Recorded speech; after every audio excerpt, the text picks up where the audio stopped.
خدمت همگی. در قلب جنگل‌های سوادکوه روستایی وجود داره به نام روستای اساس.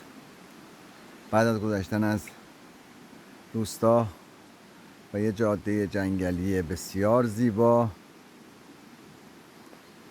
این جاده همینطور ادامه پیدا میکنه تا یه محلی به نام محلی برای پرورش ماهی قزلالا. ولی نکته جالب اینه که اینجا جای این جنگل مکانهایی درست کردن برای استراحت مسافرین و گردشگران. یکی از این مکانها که الان داریم میریم سراغش کلبه‌های جنگلی بسیار زیبایی داره. از روی پلی از روی رودخونه رد میشیم و یه رودخونه خیلی پر آب و قبل از اینکه به پرورش ماهی برسیم سمت چپ به یه مکان گردشگری و بکر میرسیم در دل جنگل و کنار رودخونه بسیار پر آب.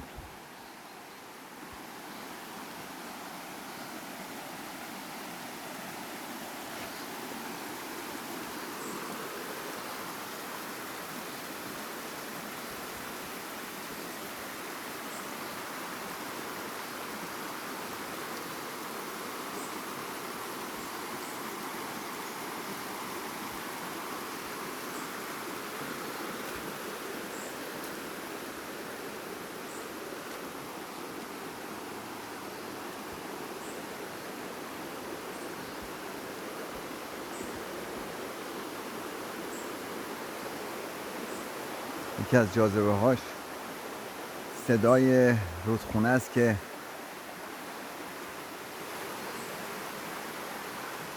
از کنار این مکان گردشگری رد میشه.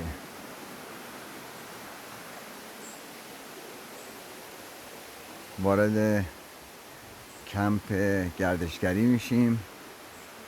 در جای این کمپ کلبه‌های بسیار زیبایی هست، کلبه‌های یک طبقه و کلبه‌های دو طبقه با منظره بسیار زیبا و دلانگیز. جای همه دوستان خالی، خیلی فوق‌العاده است، خیلی زیباست.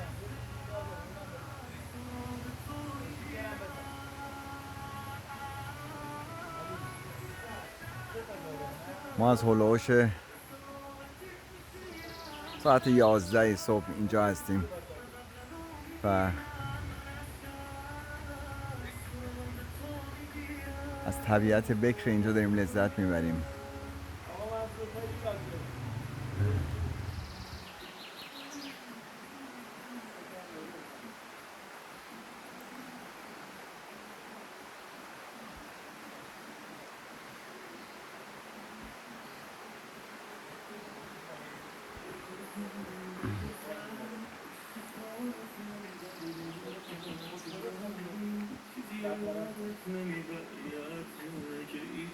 آقا خیلی آقایی دمت گرم. ما دوبار نداشتیم، شب مونده بودیم. دوبارم گرفتم.